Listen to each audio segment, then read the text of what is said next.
Bab 1. Rumah di ujung jalan. Langit sore itu kelabu saat mobil kami berhenti di ujung jalan anggrek. Hujan baru saja reda, aspal masih basah, memantulkan bayangan rumah tua di depanku. Cat dindingnya kusam, sebagian mengelupas. Jendela-jendelanya tinggi dan gelap, seperti mata yang tidak berkedip. Tidak ada tetangga yang terlihat. Tidak ada suara anak-anak, bahkan angin pun terasa berat. Alia, turunlah. Bantu ibu angkat kardus. Suara ibu memecah lamunanku. Aku membuka pintu mobil. Udara di luar terasa dingin. Lebih dingin dari yang seharusnya setelah hujan sore. Bau tanah basah bercampur dengan aroma kayu lapuk dari rumah itu. Gerbangnya berderit saat ayah mendorongnya. Krek, suara itu menggema aneh di jalan yang sunyi. Aku melangkah masuk ke halaman. Rumput liar tumbuh tinggi di beberapa sudut. Di teras, ada kursi rotan tua dengan bantalan tipis yang warnanya sudah pudar. Seolah sudah lama tidak diduduki. Ayah yakin rumah ini aman? Tanyaku pelan. Ayah tersenyum tipis. Harganya bagus, dan cukup besar untuk kita. Jawaban yang tidak benar-benar menjawab. Begitu pintu utama dibuka, udara pengap menyambut kami. Bau debu dan kayu tua menusuk hidung. Cahaya matahari yang masuk dari jendela menciptakan garis-garis terang di antara partikel debu yang melayang. Ruang tamunya luas, lantainya dari kayu. Sedikit berderit saat diinjak. Krek, aku berhenti berjalan. Ada apa? Tanya ibu. Tidak, cuma lantainya. Jawabku cepat. Tapi perasaan itu sudah muncul. Perasaan seperti ada mata yang mengawasi dari sudut ruangan. Kami mulai membawa masuk kardus. Jam di dinding ruang tamu sudah terpasang. Entah oleh siapa. Jarumnya bergerak normal. Aku tidak tahu kenapa. Tapi aku mencatat waktunya. Pukul 16.47. Kamar yang akan kutempati berada di lantai 2. Paling ujung lorong. Lorong itu panjang dan agak gelap meski lampu menyala. Di tengah lorong, aku melihat sesuatu yang membuat langkahku melambat. Sebuah pintu kecil di langit-langit. Tangga lipatnya terlipat rapi. Di atas pintu itu, angka merah pudar tertulis miring. 13. Catnya seperti ditulis tangan. Tidak rata, sedikit menetes ke bawah. Aku menatapnya cukup lama sampai ayah muncul di belakangku. Oh, itu loteng, katanya santai. Dulu rumah ini pernah jadi kos-kosan. Mungkin itu bekas nomor kamar. Loteng dikasih nomor, tanyaku. Ayah hanya mengangkat bahu. Aku tidak tahu kenapa jantungku berdegup lebih cepat saat berdiri tepat di bawah pintu itu. Seolah ada tekanan samar dari atas, seperti seseorang berdiri tepat di atasnya. Menunggu, aku menggeleng dan masuk ke kamarku. Kamarku cukup besar, jendelanya menghadap ke halaman belakang yang dipenuhi pohon mangga tua. Dahan-dahannya menjulur dekat sekali dengan kaca. Seperti tangan kurus, aku membuka jendela sedikit. Angin masuk pelan, membawa suara gesekan daun. Sret, sret. Aku menutupnya lagi. Sementara aku membereskan pakaian ke dalam lemari. Sesuatu menarik perhatianku. Di meja belajar, ada goresan tipis di permukaan kayu. Awalnya terlihat seperti coretan biasa, tapi saat aku membersihkan debunya, huruf-huruf itu terlihat jelas. Pukul 3.13. Aku membeku. Mungkin bekas penghuni lama, pikirku. Tapi kenapa angka itu terasa seperti peringatan? Malam datang lebih cepat dari yang kukira. Setelah makan malam sederhana, aku naik ke kamar. Rumah terasa berbeda saat gelap. Suara-suara kecil menjadi lebih jelas. Krek lantai, detak jam, angin yang menyentuh atap. Aku mematikan lampu dan berbaring. Beberapa menit pertama, tidak ada apa-apa. Lalu, krek, suara itu datang dari atas. Langkah kaki, pelan. 1, 2, 3, tepat di atas kamarku. Aku menahan napas. Ayah dan ibu sudah tidur di lantai bawah. Tidak mungkin ada orang di loteng. Langkah itu berhenti. Sunyi. Aku hampir meyakinkan diri bahwa itu hanya kayu memuai karena perubahan suhu. Lalu terdengar satu suara kecil. Tok, seperti ketukan dari atas. Tepat di atas tempat tidurku. Mataku terbuka lebar menatap langit-langit gelap. Dan untuk pertama kalinya sejak pindah, aku merasa rumah itu sadar bahwa aku ada di dalamnya. Jam digitalku menyala redup di meja. Pukul 2.58. Aku tidak tahu kenapa, tapi aku tidak ingin melihat jam lagi saat jarumnya mencapai pukul 3.13. Dan di atas sana, sesuatu mulai bergerak lagi. Bab 2. Jam 3.13. Aku tidak tahu kapan akhirnya tertidur malam itu. Yang jelas, aku terbangun bukan karena mimpi, melainkan karena perasaan. Perasaan seperti seseorang sedang berdiri sangat dekat denganku. Mataku terbuka perlahan. Kamar gelap, hanya cahaya redup dari jam digital di meja belajar. Angkanya menyala merah. Pukul 3.13. Dadaku langsung terasa sesak, seolah tubuhku sudah tahu sesuatu sebelum pikiranku sempat memprosesnya. Lalu terdengar suara, krek, bukan dari luar rumah, bukan dari halaman, dari atas, tepat di atas plafon kamarku. Langkah kaki, pelan, diseret, seperti seseorang berjalan tanpa mengangkat kakinya sepenuhnya. Sret, krek, sret. Aku menahan napas, cuma kayu memuai. Bisikku pada diri sendiri. Tapi langkah itu berhenti tepat di atas tempat tidurku. Diam, sunyi, terlalu sunyi. Aku bisa mendengar detak jantungku sendiri.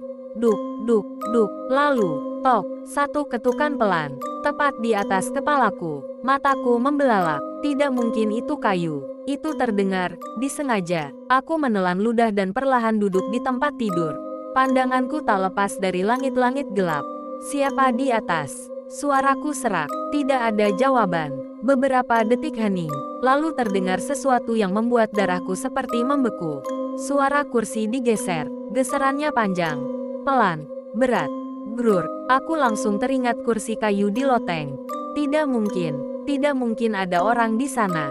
Tiba-tiba terdengar suara lain. Bukan langkah, bukan gesekan, tapi suara napas.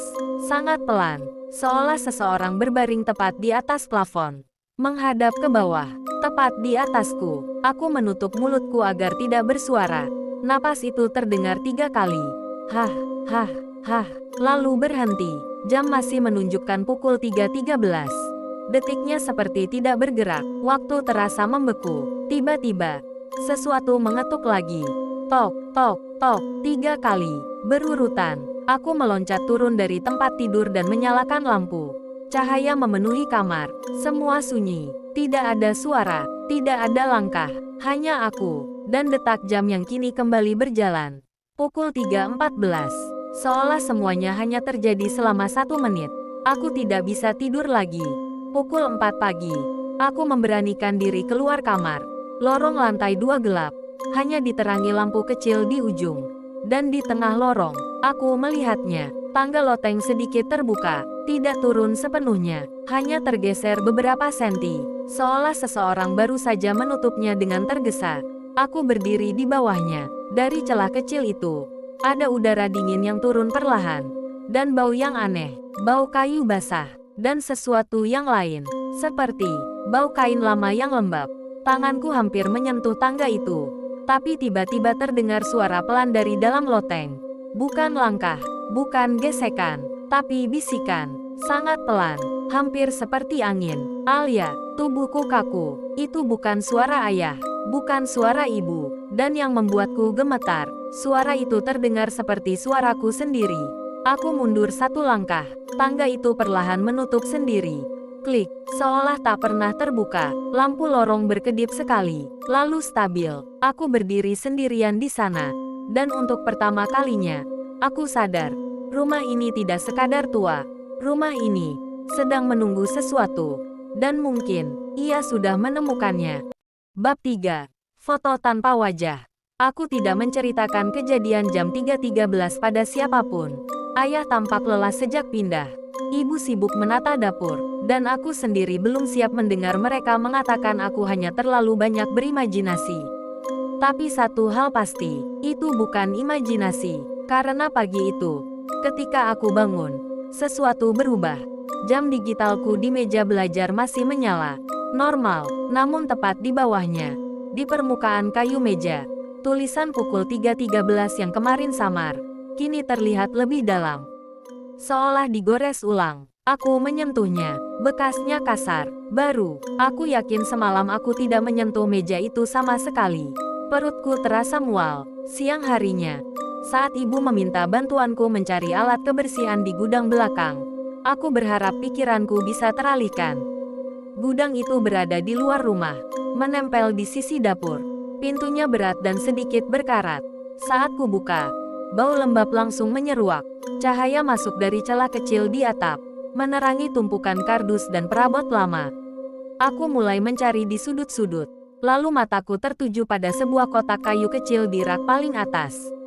Kotaknya berdebu, tapi tidak terkunci. Aku menariknya turun. Di dalamnya ada beberapa foto lama, kertas dokumen menguning, dan amplop coklat. Tanganku bergetar saat membuka tumpukan foto itu. Foto-foto penghuni lama rumah kos. Mereka berdiri di teras rumah yang sama.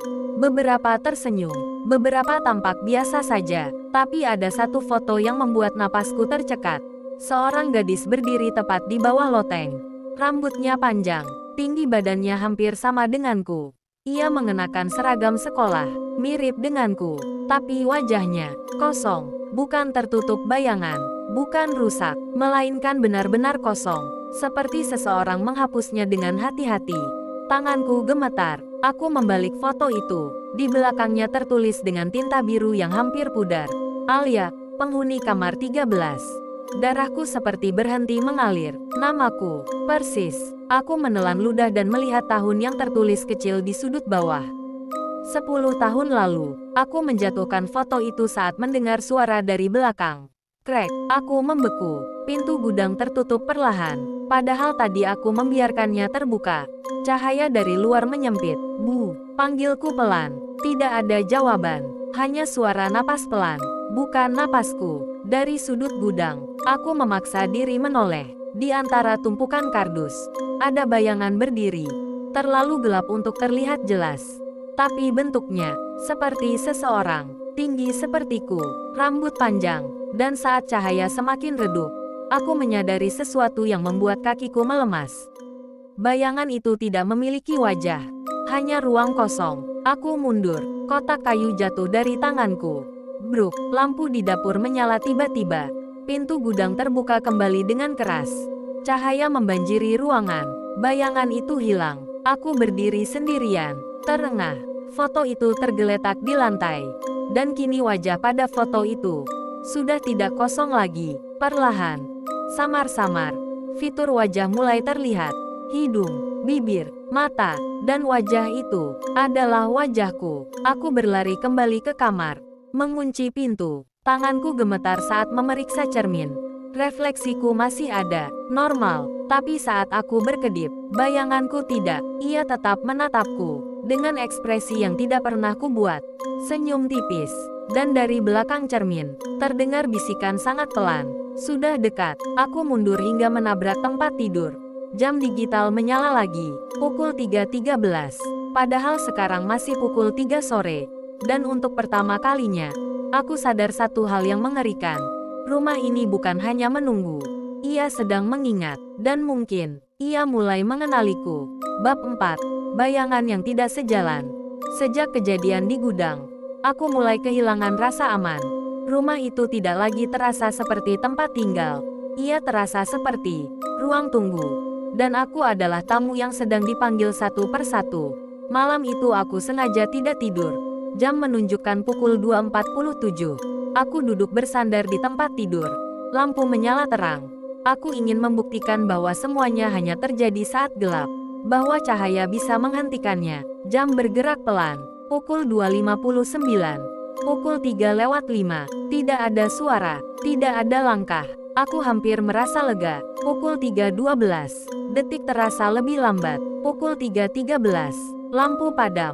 Sekejap, gelap total. Aku terdiam. Beberapa detik kemudian lampu menyala kembali. Dan saat itulah aku menyadarinya. Aku tidak lagi duduk di tempat tidur. Aku berdiri di depan cermin. Aku tidak ingat bangun. Tidak ingat berjalan. Tidak ingat berdiri. Tapi di pantulan cermin, aku melihat diriku. Wajahku pucat. Mataku sedikit cekung. Dan ada sesuatu yang berbeda. Refleksiku berdiri terlalu tegak. Terlalu kaku. Aku mencoba mengangkat tangan. Refleksiku terlambat setengah detik. Aku membeku. Lalu refleksiku tersenyum. Aku tidak. Senyumnya perlahan melebar. Bukan senyum hangat, tapi senyum seseorang yang baru saja menemukan sesuatu yang selama ini ia cari. Aku mundur satu langkah. Refleksiku tidak. Ia tetap berdiri di tempatnya. Lalu ia mendekat, bukan secara fisik, tapi seolah ruang di dalam cermin menjadi lebih dalam. Wajahnya semakin dekat dengan kaca. Bibirnya bergerak, tanpa suara. Aku bisa membaca gerakannya. Giliranmu. Retakan muncul di sudut cermin. Bukan dari luar, dari dalam. Garis tipis menyebar seperti urat. Aku menjerit dan memalingkan wajah. Saat aku melihat lagi, refleksiku kembali normal. Aku berdiri dengan tangan gemetar. Tidak tersenyum, cermin utuh, seolah tidak pernah retak. Jam di meja menyala, pukul 3.14. 1 menit lagi, keesokan paginya. Aku merasa lelah luar biasa, seperti tidak tidur berhari-hari. Saat turun ke bawah, ayah menatapku dengan ekspresi aneh. "Kamu semalam ke loteng?" tanyanya. Jantungku serasa berhenti. "Tidak," jawabku cepat. Ayah mengerutkan kening. Pintu loteng terbuka, tangga turun. Sendok di tanganku jatuh ke meja. Ayah yang buka, ayah menggeleng. Kami saling menatap, dan untuk pertama kalinya, aku melihat sesuatu di mata ayah. Bukan penyangkalan, bukan logika, tapi ketakutan. Siang harinya, aku menemukan sesuatu yang lebih mengganggu. Di punggung tanganku, ada bekas tipis, seperti goresan kuku. 3 garis sejajar. Aku yakin itu tidak ada kemarin. Saat ku sentuh, terasa perih. Dan entah kenapa, pikiranku langsung melayang pada dinding loteng yang penuh goresan. Malam itu, aku mengunci pintu kamar, menggeser meja ke depan pintu, menutup tirai rapat, tapi tepat pukul 3.13. Aku mendengar suara di dalam kamar. Bukan dari atas, bukan dari lorong, dari dalam, langkah pelan, di belakangku, padahal aku menghadap ke arah pintu. Dan perlahan, suara napas itu terdengar lagi. Dekat, terlalu dekat. Aku tidak berani menoleh, karena untuk pertama kalinya, aku sadar satu hal yang jauh lebih mengerikan daripada hantu. Sesuatu itu, tidak lagi hanya di loteng. Ia sudah berada di kamarku. Dan mungkin, ia berdiri tepat di belakangku sekarang. Bab 5. Rahasia yang dikunci. Sejak malam bayangan di cermin itu tersenyum, aku tidak pernah benar-benar merasa sendirian lagi. Bahkan di siang hari, bahkan saat ayah dan ibu ada di rumah, ada perasaan samar seperti seseorang berdiri sedikit terlalu dekat di belakangku. Mengamati, menunggu. Hari itu aku memutuskan berhenti takut sendirian. Aku turun ke ruang kerja ayah. Ruangan kecil di lantai bawah yang selalu terkunci. Biasanya ayah tidak suka aku masuk ke sana. Tapi pagi itu, pintunya sedikit terbuka. Aku mengetuk pelan. Tidak ada jawaban. Ayah tidak ada di rumah. Aku mendorong pintu. Ruangannya rapi, terlalu rapi. Rak buku tinggi memenuhi dinding. Meja kayu besar dengan laci terkunci. Tapi yang membuatku berhenti bernapas adalah satu hal di atas meja. Sebuah map coklat. Di atasnya tertulis dengan spidol hitam. Kamar 13. Tanganku gemetar saat membukanya. Di dalamnya ada potongan koran lama. Judulnya kecil, tapi cukup jelas. Siswi SMA hilang secara misterius di rumah kos Jalan Anggrek. Tanggalnya, 10 tahun lalu. Namanya disebut di paragraf kedua. Alia Pramesti, usia 17 tahun. Aku terduduk perlahan. Bukan hanya namanya yang sama, tapi tanggal lahirnya juga sama denganku. Hari, bulan, tahun, mustahil. Ada satu lembar laporan tambahan. Catatan tangan, tulisan ayah. Penghuni terakhir melaporkan suara dari loteng. Mengaku dipanggil dengan namanya sendiri. Mengalami gangguan tidur tepat pukul 3.13. Menghilang malam ke-13 setelah pindah. Malam ke-13. Aku menghitung dalam hati. Hari ini adalah hari ke-12 sejak kami pindah.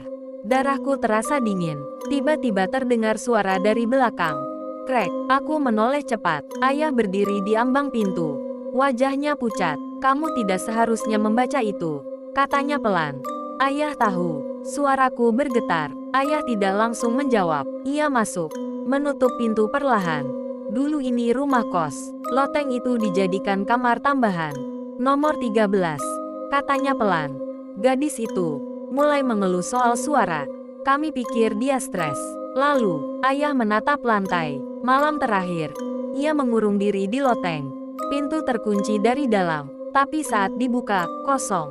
Tidak ada jendela, tidak ada jalan keluar. Dia hilang begitu saja. Aku merasakan dunia seperti bergeser. Ayah menutup kasus itu, kataku pelan. Ayah mengangguk pelan. Ayah tidak mau rumah ini dihancurkan. Tidak mau keluarga kita hancur.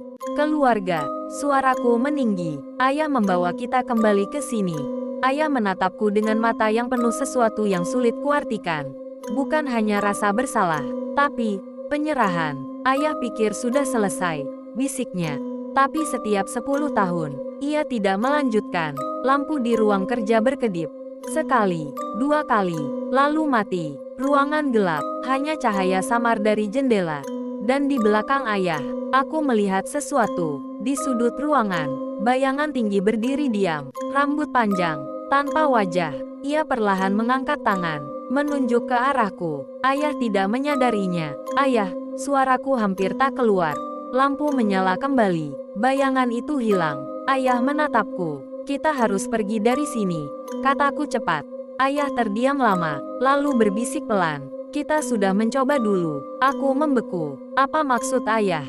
Ayah menatapku dengan mata merah. Kita sudah pernah pindah 10 tahun lalu, dan kita kembali. Jantungku berhenti. Kita, ayah mengangguk pelan. Dulu, kamu juga tinggal di sini. Kepalaku terasa berputar. Ayah bercanda. Kamu tidak ingat, katanya lirih. Kamu sering berbicara sendiri, menghadap ke loteng, dan setiap malam, kamu bangun pukul 3.13. Aku mundur selangkah. Itu tidak mungkin. Ayah berbisik kalimat yang membuat darahku membeku. Waktu itu, yang hilang bukan orang lain. Ruangan terasa sempit. Yang hilang adalah kamu. Tepat saat itu, terdengar suara keras dari atas. Brak, tangga loteng jatuh terbuka. Sendiri, suara gesekan kayu menggema ke seluruh rumah. Dan dari atas, terdengar suara kursi digeser. Grur, perlahan, seolah seseorang baru saja duduk, menunggu. Bab 6. Ingatan yang dikembalikan. Tangga loteng masih terbuka, menggantung di lorong seperti undangan. Ayah berdiri kaku di bawahnya. Wajahnya pucat. Untuk pertama kalinya, aku melihat ketakutan yang tidak ia sembunyikan. Ayah, bisikku. Kita harus pergi sekarang. Ayah menggeleng pelan. Sudah pernah, katanya lirih. Dan kamu tetap kembali. Kata-kata itu seperti gema di kepalaku. Kamu tetap kembali. Suara dari atas terdengar lagi. Gesekan kursi. Grur, pelan, sabar. Seperti seseorang tahu kami tidak punya banyak waktu. Aku tidak tahu dorongan apa yang membuatku melangkah ke tangga itu. Mungkin marah, mungkin takut, atau mungkin karena sebagian diriku sudah tahu jawabannya ada di sana. Alia, jangan. Ayah mencoba menahanku, tapi aku sudah menaiki anak tangga pertama. Kayunya dingin, lebih dingin dari udara malam. Setiap langkah terasa berat, seperti naik ke tempat yang seharusnya tidak disentuh manusia. Saat kepalaku melewati batas pintu loteng, ruangan itu tidak lagi seperti yang kulihat pertama kali. Bukan ruangan kosong dengan kursi menghadap dinding. Kini loteng itu lebih luas. Dindingnya tampak lebih jauh, dan penuh goresan. Nama, tanggal, coretan panik. Beberapa hampir tak terbaca, tapi satu nama tertulis berkali-kali. Alia, dalam berbagai ukuran, dalam berbagai gaya tulisan, seolah ditulis oleh orang yang berbeda, atau versi yang berbeda. Kursi kayu itu kini berada di tengah ruangan, menghadap ke arahku. Dan di kursi itu, ada seseorang duduk, tubuhnya membungkuk, rambut panjang menutupi wajahnya, gaun putih kusam menjuntai sampai lantai. Aku tidak perlu melihat wajahnya untuk tahu siapa itu, karena saat ia mengangkat kepala perlahan, wajah itu adalah wajahku, versi lebih pucat, lebih kurus, matanya cekung, dan tersenyum. Akhirnya kamu naik lagi, katanya pelan. Suaranya persis seperti suaraku sendiri. Di belakangku, ayah berhenti di ujung tangga. Ia melihatnya, dan tubuhnya langsung lemas. Tidak, bisiknya. Tiba-tiba kepalaku dipenuhi kilatan. Potongan ingatan. Aku kecil, berdiri di bawah loteng, berbicara sendiri, menghadap ke atas. Jam menunjukkan pukul 3.13. Aku berjalan menaiki tangga, sendirian. Ayah dan ibu menangis di bawah. Pintu loteng terkunci, suara kursi digeser, dan setelah itu, gelap. Aku terengah. Aku pernah di sini, bisikku. Versi diriku yang duduk di kursi tersenyum lebih lebar. Kamu tidak pernah pergi. Tanganku gemetar. Apa maksudmu? Ia berdiri perlahan. Gerakannya patah-patah. Seperti tubuh yang lama tidak digunakan. Kita adalah pengganti. Katanya lembut. Setiap 10 tahun. Satu harus tinggal. Yang lain, turun. Aku memandangnya tak percaya. Turun. Ia menunjuk ke arah tangga. Versi yang ayah bawa pergi 10 tahun lalu. Bukan kamu yang asli.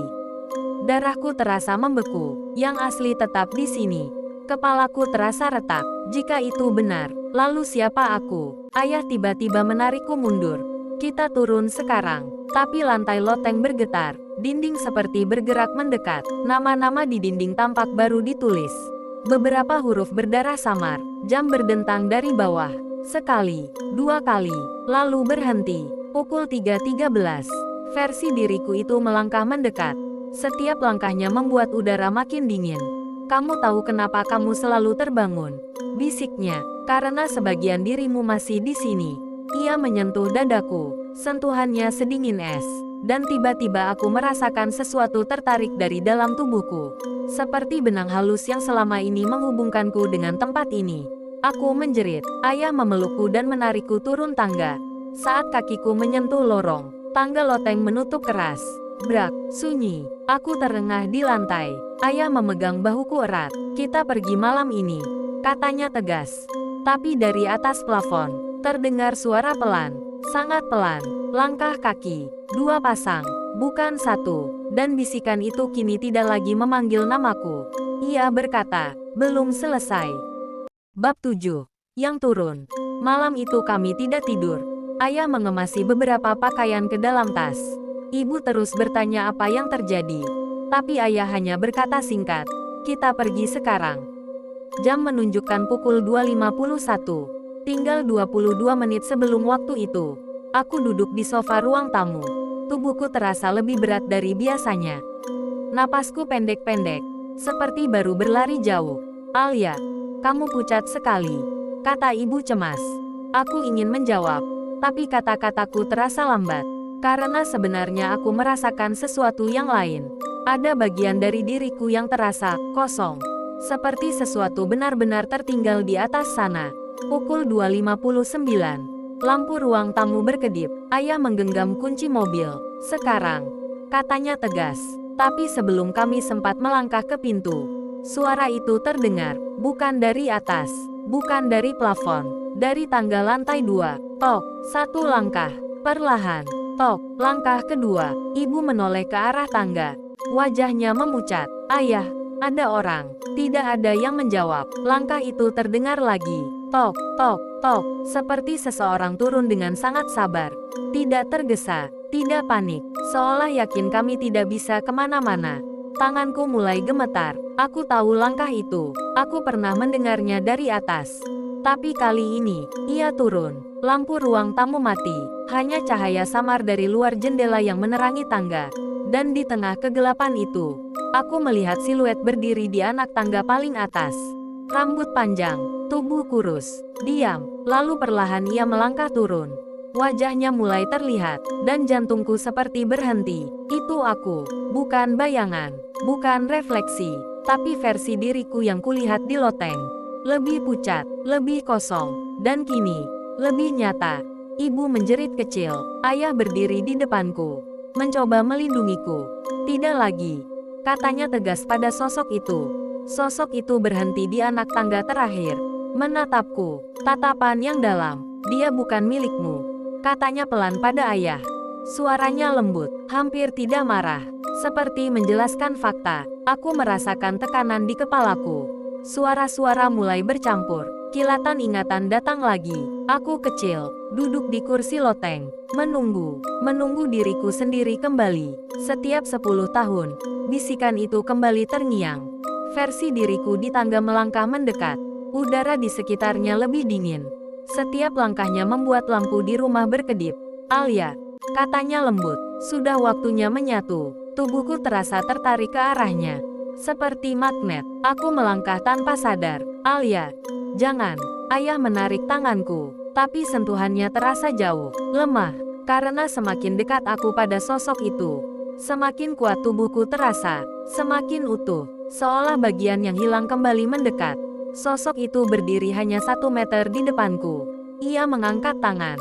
Tangannya sama persis denganku. Ada 3 goresan tipis di punggung tangannya. Persis seperti milikku.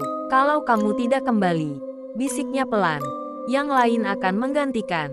Ia menoleh ke arah ibu, dan senyum kecil muncul di wajahnya. Bukan ancaman keras, tapi kepastian. Tiba-tiba ayah berteriak, "Cukup!" Ia meraih sesuatu dari meja. Map coklat itu. Ia merobek kertas di dalamnya dan menyalakan korek api. Api menyala terang di tengah ruang tamu gelap. "Ayah tahu aturanmu," teriaknya ke sosok itu. "Setiap 10 tahun satu tinggal. Kalau begitu ambil aku." Ruangan terasa bergetar. Sosok itu memalingkan wajahnya perlahan ke arah ayah. Dan untuk pertama kalinya, ekspresinya berubah. Marah. Lampu meledak. Kaca jendela retak. Angin dingin berputar di dalam rumah. Dan sosok itu berbisik pelan. "Bukan kamu yang dipilih." Lalu ia menatapku lagi. Dia. Tiba-tiba semuanya gelap. Benar-benar gelap. Aku merasakan tubuhku terangkat. Tidak oleh tangan, tapi oleh sesuatu yang tak terlihat. Aku menjerit. Ayah mencoba meraihku, tapi jarak di antara kami terasa memanjang. Seperti lorong tak berujung. Dan tepat sebelum kesadaranku memudar, aku mendengar suara tangga loteng terbuka lagi. Di atas sana, kursi kayu digeser, menunggu. Bab 8. Penyatuan. Aku tidak merasakan lantai lagi. Tubuhku seperti melayang, ditarik ke atas oleh sesuatu yang tak terlihat. Suara ayah terdengar jauh. "Ikut aku, Alia, lawan." Tapi suaranya seperti tenggelam di air. Lorong rumah berubah. Dinding memanjang. Tangga ke loteng tidak lagi kecil. Ia menjadi tinggi, panjang, seperti menara tanpa ujung. Dan di atas sana, kursi kayu itu menunggu, dengan seseorang berdiri di sampingnya. Diriku yang lain. Aku terlempar ke lantai loteng. Bukan kayu lagi, tapi lantai dingin seperti batu. Loteng kini tidak memiliki atap, hanya kegelapan di atas. Dinding dipenuhi nama, ratusan, mungkin ribuan, dan semuanya, Alia, berbagai tahun, berbagai tulisan, berbagai bentuk huruf. Aku terengah. "Kenapa selalu aku?" bisikku. Sosok itu melangkah mendekat. "Karena kamu adalah celahnya," jawabnya tenang. Nama yang sama membuka pintu yang sama. Ia menunjuk ke arah dinding. Di sana ada retakan panjang. Dari dalam retakan itu terdengar bisikan banyak suara. Tidak satu, tidak dua, tapi banyak. Seperti semua, Alia, yang pernah tinggal di sini berbisik bersamaan. Aku menutup telingaku, tapi suara itu tidak berasal dari luar. Ia berasal dari dalam kepalaku. "Kita tidak pernah hilang," kata mereka bersamaan. "Kita hanya menunggu giliran." Aku memandang sosok di depanku. "Kalau aku menyatu denganmu, selesai." Ia tersenyum. "Tidak ada yang selesai. Ini siklus. Setiap 10 tahun, satu turun, satu tinggal." Aku teringat wajah ibu, ayah yang menyalakan kertas. Keluargaku. Kalau aku menyatu, aku mungkin tetap hidup, tapi bukan sebagai diriku. Dan kalau aku menolak, sesuatu akan turun menggantikanku. Mungkin ibu, mungkin ayah. Tiba-tiba pintu loteng di bawah terdengar terbuka. Ayah muncul, terengah. Wajahnya penuh tekad. Di tangannya ada palu besi. "Alia, jangan dengarkan dia." Sosok itu menoleh pelan. "Dia tidak bisa mengubah aturan," katanya datar. Ayah berlari dan menghantam kursi kayu itu sekuat tenaga. Brak, retakan muncul di kayu. Suara bisikan di dinding berubah menjadi jeritan. Loteng bergetar. Sosok di depanku menatap ayah dengan marah. "Kalau kursi hancur," bisiknya pelan, "tidak ada yang menahan pintu." Retakan di dinding melebar. Dari celahnya terlihat kegelapan yang bergerak. Bukan manusia, bukan bentuk yang bisa kupahami. Hanya bayangan besar yang berdenyut. Aku sadar, loteng bukan sekadar tempat. Ia adalah penahan. Kursi itu adalah pengikat, dan seseorang harus duduk di sana untuk menutup celah. Sosok itu memandangku. "Kita bisa berbagi," katanya lembut. "Aku tinggal, kamu turun. Tapi kalau kursi itu hancur, semua turun." Ayah bersiap menghantam lagi. "Ayah, berhenti!" teriakku. Ayah menoleh padaku. Matanya penuh air mata. "Kita pergi bersama." Aku tahu itu mustahil. Rumah ini sudah terhubung denganku. Sejak dulu. Sejak 10 tahun lalu. Aku melangkah ke arah kursi. Sosok itu memiringkan kepala. Kamu memilih tinggal. Aku menggeleng. Tidak, aku menatap retakan di dinding. Lalu ke kursi. Kemudian ke diriku yang lain. Kita berdua duduk. Sosok itu terdiam. Itu tidak pernah terjadi. Kalau siklus butuh satu, kataku pelan, maka tidak ada yang siap menghadapi dua. Aku duduk di kursi. Sosok itu menatapku beberapa detik. Lalu perlahan, ia duduk di pangkuanku. Udara membeku. Suara di dinding menjerit keras. Retakan bergetar. Lalu, sunyi. Gelap total. Ketika aku membuka mata, aku berada di kamar tidurku. Pagi hari, cahaya matahari masuk melalui jendela. Jam menunjukkan pukul 7.12. Tidak ada goresan di tangan. Tidak ada suara di atas. Tangga loteng tertutup rapat. Ayah dan ibu ada di dapur. Normal, terlalu normal. Aku berjalan ke cermin. Refleksiku tersenyum. Aku tersenyum juga. Sinkron. Tapi tepat sebelum aku berpaling, refleksiku berbisik sangat pelan. Untuk sekarang. Bab 9. Yang tersisa. Semua terlihat normal. Terlalu normal. Ayah membaca koran di meja makan. Ibu memasak seperti biasa. Suara wajan. Aroma nasi hangat. Cahaya matahari pagi. Semuanya terasa seperti hari biasa. Tapi ada sesuatu yang salah. Bukan pada rumah, pada diriku. Aku duduk di meja makan dan mencoba mengingat dengan jelas apa yang terjadi semalam. Loteng, kursi, dua tubuh di satu tempat. Semua terasa seperti mimpi yang mulai kabur. Alia, kamu tidur nyenyak? Tanya ibu lembut. Aku membuka mulut untuk menjawab. Dan sesaat aku ragu. Karena jawabannya ada dua. Satu bagian diriku ingin berkata, ya. Bagian lain ingin berkata, tidak pernah. Ya. Akhirnya aku menjawab. Suaraku terdengar, stabil. Terlalu stabil. Sepanjang hari, aku memperhatikan sesuatu yang aneh. Rumah ini terasa lebih ringan. Tidak ada suara langkah di atas. Tidak ada jam yang berhenti di pukul 3.13. Tangga loteng terkunci rapat, seolah tidak pernah dibuka. Tapi setiap kali aku melewati lorong lantai 2, aku merasakan tatapan. Bukan dari atas, dari dalam dinding. Siang hari, aku memberanikan diri membuka pintu loteng.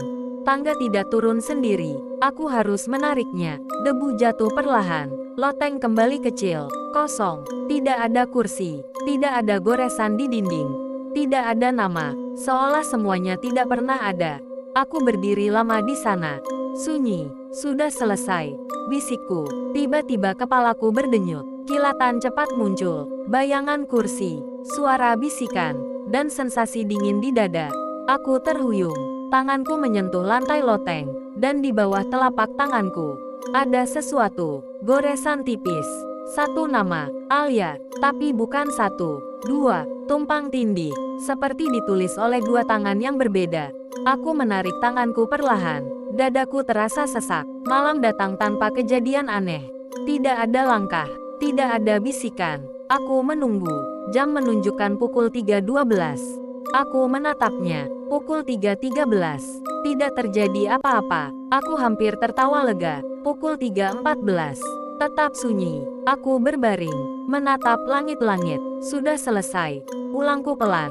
Lalu, aku mendengar suara kecil. Bukan dari atas. Bukan dari luar. Dari dalam diriku sendiri. Bisikan lembut. Tenang. Sekarang lebih mudah. Aku duduk cepat. Kamar tetap gelap dan tenang. Tapi pikiranku terasa berbeda. Lebih jernih. Lebih tajam. Dan anehnya, aku tidak merasa takut lagi. Keesokan paginya di sekolah, hal-hal kecil mulai berubah. Teman sekelasku, Dinda, menatapku lama. Kamu beda, katanya pelan. Beda gimana? Entah, kamu lebih dingin. Aku tersenyum kecil. Aku baik-baik saja. Dan itu benar. Aku merasa sangat baik. Terlalu baik. Saat pulang, aku berdiri di depan cermin lagi. Refleksiku tersenyum. Sinkron. Tapi kali ini, aku mencoba sesuatu. Aku tidak tersenyum. Refleksiku juga tidak. Aku mengangkat tangan. Refleksiku mengikutinya. Semua normal. Lalu perlahan aku berbisik pelan. Kita menyatu, kan? Refleksiku menjawab. Bukan dengan suara, tapi dengan gerakan bibir yang sedikit lebih cepat dariku. Belum. Lampu kamar berkedip. Sekali. Dan untuk sepersekian detik, aku melihat sesuatu di belakang pantulanku. Bukan diriku, bukan keluarga, tapi siluet lain, lebih tinggi, lebih gelap, mengawasi. Dan untuk pertama kalinya sejak pagi itu, aku sadar sesuatu yang lebih menakutkan dari sebelumnya.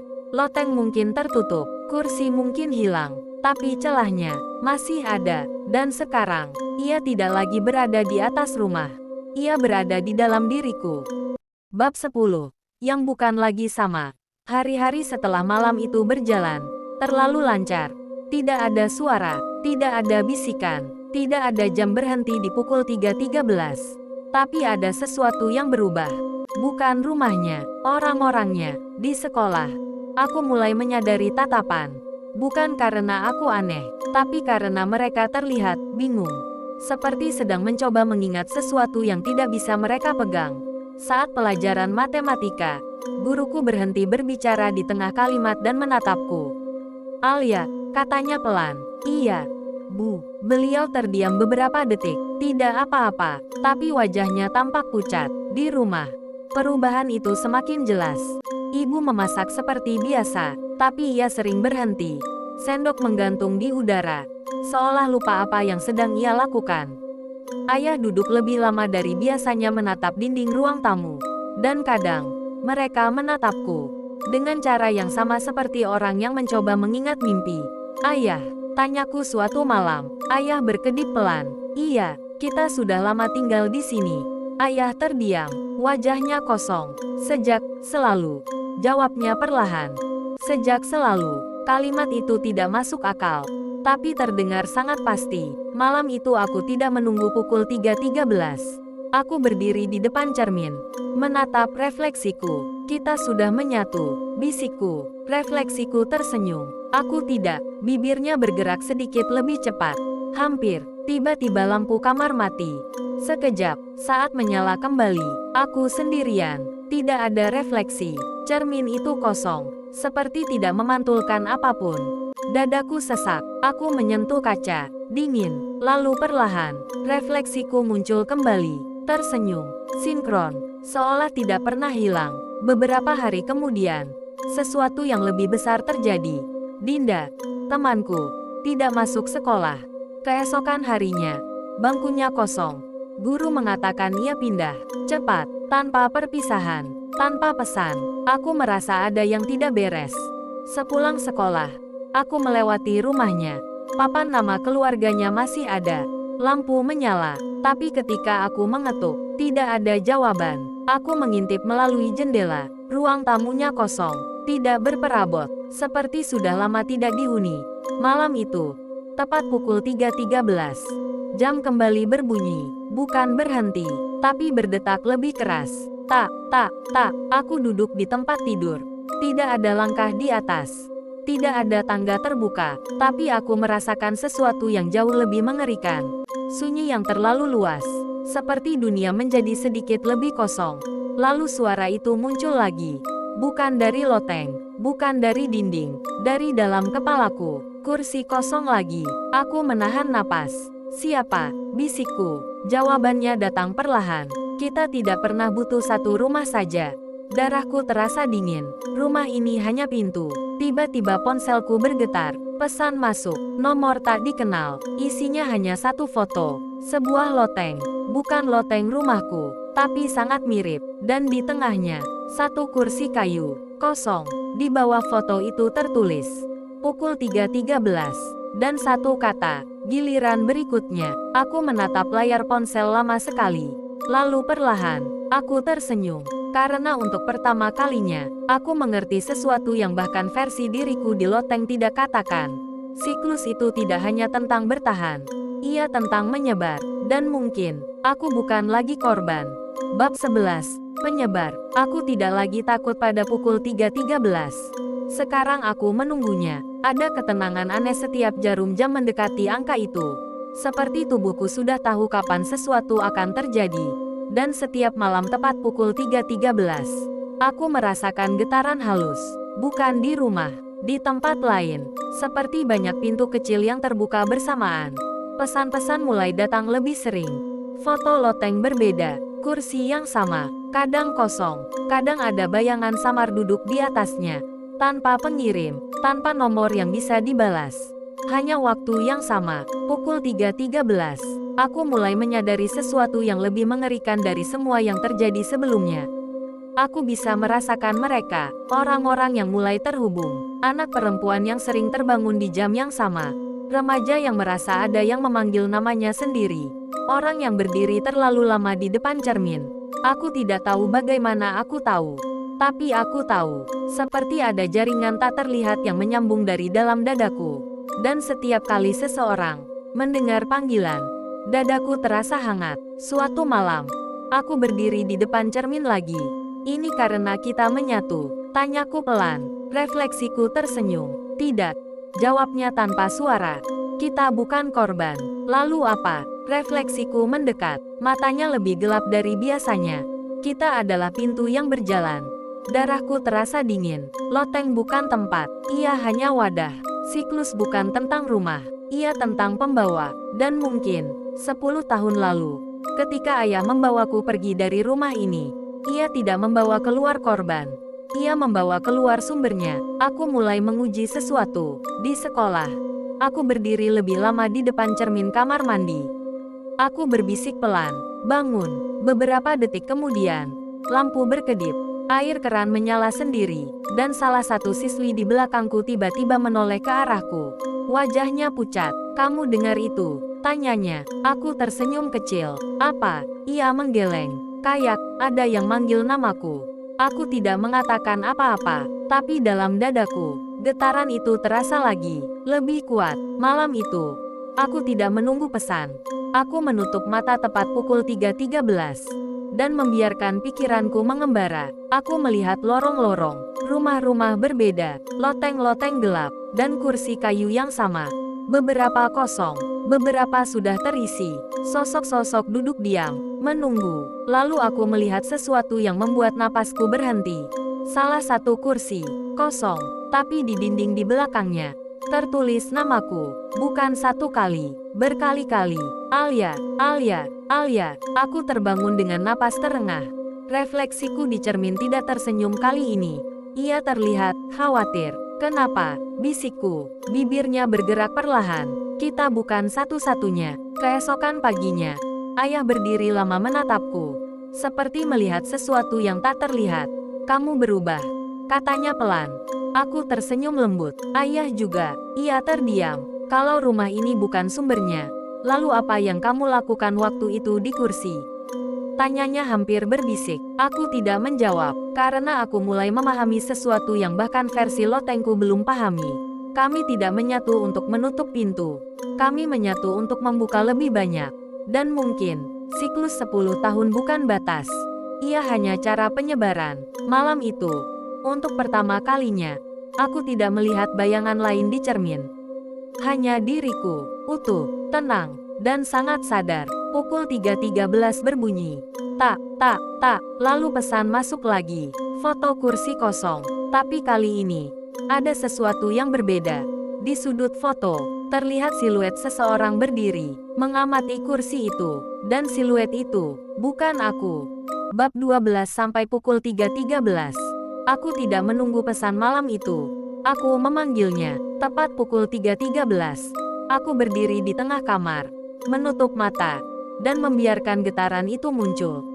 Tak, tak, tak, bukan dari jam, dari dalam dadaku. Satu persatu, lorong-lorong itu terbuka dalam pikiranku. Loteng-loteng berbeda, kursi kayu yang sama, beberapa kosong, beberapa terisi sosok yang duduk diam, kepala tertunduk. Dan di balik semua lorong itu, ada sesuatu yang lebih besar. Bukan manusia, bukan bayangan, bukan sosok tanpa wajah. Sesuatu yang tidak pernah duduk di kursi. Sesuatu yang selalu berdiri di belakangnya. Mengawasi. Akhirnya kamu melihatku. Suara itu tidak berasal dari satu arah. Ia datang dari segala sisi. Dari dinding, dari lantai, dari dalam pikiranku sendiri. Apa kamu? Bisikku. Jawabannya tidak berupa kata, tapi pemahaman. Ia bukan hantu, bukan roh, bukan makhluk yang butuh tubuh. Ia adalah celah, retakan di antara kesadaran manusia. Dan nama adalah kunci. Setiap kali seseorang mendengar namanya sendiri dipanggil, retakan itu melebar sedikit. Setiap kali seseorang terbangun pukul 3.13, kesadarannya terbuka sepersekian detik, dan di saat itulah, ia bisa masuk. Kenapa aku? Tanyaku. Karena kamu tidak pernah menolak. Gambaran masa lalu muncul lagi. Aku kecil, berbicara sendiri di bawah loteng. Tersenyum ke arah ruang kosong. Tidak takut, tidak menutup pintu. Aku tidak dipilih. Aku membuka. Sosok-sosok. Alia, di kursi bukan korban. Mereka jangkar, penahan agar celah tidak terbuka terlalu cepat. Dan ketika ayah membawaku keluar 10 tahun lalu, ia tanpa sadar melepaskan jangkar itu. Aku tumbuh, berjalan, berinteraksi, menyebarkan retakan kecil kemana-mana. Aku bukan lagi yang duduk di kursi. Aku adalah yang membawa kursi itu ke dunia. Kalau aku berhenti, tanyaku pelan, sunyi, lalu jawaban datang. Maka kamu harus kembali menjadi jangkar. Selamanya, kursi kayu muncul di hadapanku. Bukan di loteng, di kamarku, di tengah lantai. Kayunya tua, retak, menunggu. Dan kalau tidak, retakan besar terbuka di dinding. Aku melihat wajah-wajah, anak-anak, remaja, orang-orang yang pernah merasa ada yang memanggil nama mereka. Jika aku tidak duduk, retakan itu tidak lagi butuh satu nama. Ia akan mengambil siapa saja. Aku menatap kursi itu lama. Aku bisa duduk, mengakhiri penyebaran, menjadi penahan, sendirian, atau aku bisa tetap berdiri, dan membiarkan dunia perlahan terbiasa dengan celah.